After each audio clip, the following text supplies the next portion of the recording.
बिस्मिल्लाहिर्रहमानिर्रहीम। अस्सलामु अलैकुम वरहमतुल्लाहि वबरकातुहू। मुहतरम नाज़रीन, आज हम गुफ्तगू करेंगे मुफ़्सदात रोज़ा के बारे में, यानी वो चीज़ें जिससे रोज़ा टूट जाता है। तो इस बारे में एक कायदा याद रखिए, और वो कायदा ये है कि दो असली सुराखों के ज़रिए ये इसी तरह से दो असली सुराख कि जैसे मसनूई सुराख के ज़रिए मैदे में यानी पेट में कोई चीज़ पहुंचाई जाए, इसी तरह से दिमाग में कोई चीज़ पहुंचाई जाए तो उससे रोज़ा टूट जाता है। अब वो दो असली सुराख क्या क्या है? एक मुंह का सुराख है, नाक का सुराख भी मुंह ही के सुराख में आ गया, और इसी तरह एक जो है बड़े इस्तिंजे का सुराख है, यानी पखाने का जो रास्ता है, ये भी असली सुराख है। इन दोनों सुराखों के ज़रिए अगर कोई चीज़ पेट में पहुँचाई जाए या दिमाग में पहुंचाई जाए तो इससे रोज़ा टूट जाएगा।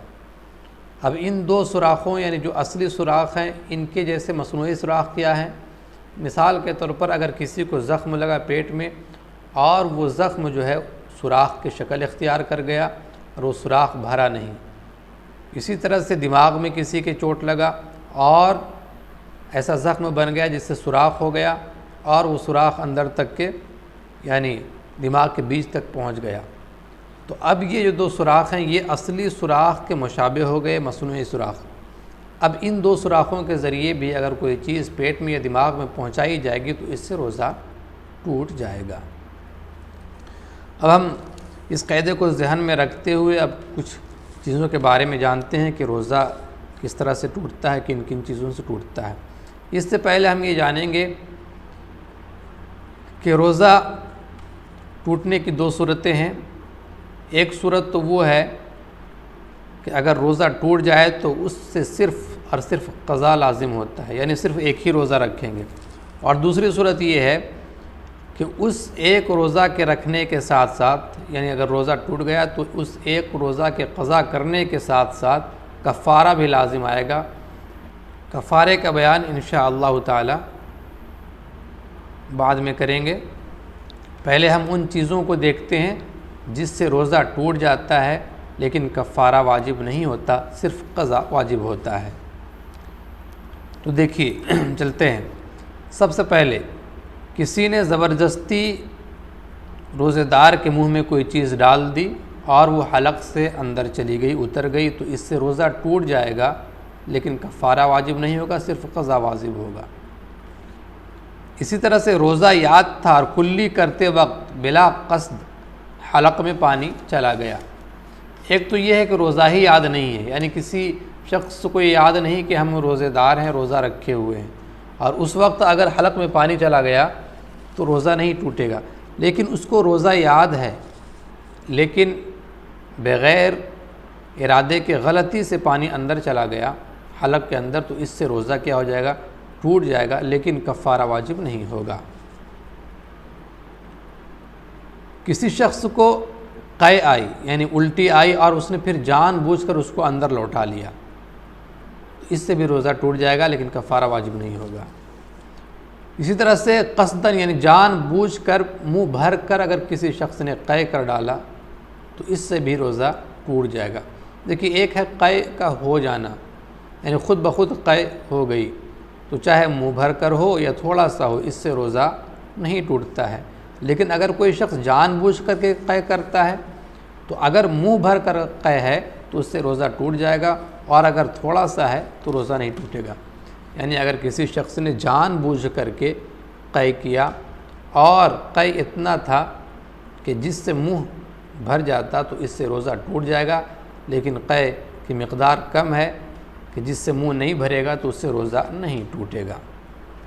इसी तरह कोई शख्स कंकर या पत्थर का कोई टुकड़ा, इसी तरह से गुठली किसी चीज़ का दाना है ना, या कोई गज़ा का कोई टुकड़ा क़स्दन यानी जानबूझकर निगल लिया, तो इससे रोज़ा टूट जाएगा लेकिन कफ़ारा वाजिब नहीं होगा। इसी तरह से दांतों में कोई चीज़ फंसी रह गई थी, अब ज़ुबान से निकाल कर उसको वो शख्स जो है अपने पेट के अंदर ले गया, तो अब देखेंगे कि वो चीज़ जिसको उसने पेट के अंदर किया है तो चने के दाल के बराबर है या उससे ज़्यादा है। अगर चने की दाल के बराबर हो या उससे ज़्यादा हो तो रोज़ा टूट जाएगा, लेकिन अगर उससे कम हो तो रोज़ा नहीं टूटेगा। ये उस वक्त है कि जब मुंह में पहले से कोई चीज़ फंसी हुई थी, और अगर उसने बाहर से कोई चीज़ डाली तो चाहे वो चने के दाल के बराबर हो या उससे कम हो, रोज़ा टूट जाता है। इसी तरह कान में तेल डालने से, कान में तेल किसी शख्स ने डाला, रोज़ा टूट गया, कफ़ारा वाजिब नहीं होगा। इसी तरह किसी शख्स ने खैनी खा लिया तो इससे भी जो है रोज़ा टूट जाता है सही कौल के मुताबिक। इसी तरह से दांतों में से निकले हुए खून को निगल लिया तो रोज़ा उस वक्त टूटेगा जब खून की मिक़दार थूक से ज़ायद हो, यानी खून जो है ये थूक पर गालिब आ जाए, यानी खून ज़्यादा हो और थूक कम हो तो उस वक्त रोज़ा टूट जाता है। अच्छा, इसी तरह से कोई शख्स अगर भूल कर कुछ खा पी लिया तो उसका तो रोज़ा तो टूटा नहीं, लेकिन उस शख्स ने ये समझा कि रोज़ा इससे टूट गया, अब फिर उसने जानबूझकर खा लिया तो अब इससे क्या है कि रोज़ा टूट जाएगा।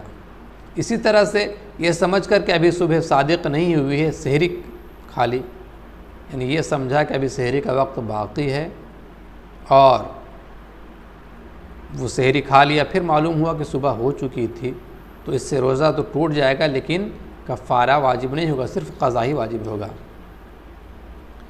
इसी तरह से रमज़ान के अलावा कोई भी शख्स कोई रोज़ा रख रहा हो और उस रोज़ा को जानबूझकर अगर वो तोड़ देता है तो सिर्फ क़ज़ा लाजिम होता है, कफ़ारा वाजिब नहीं होता है।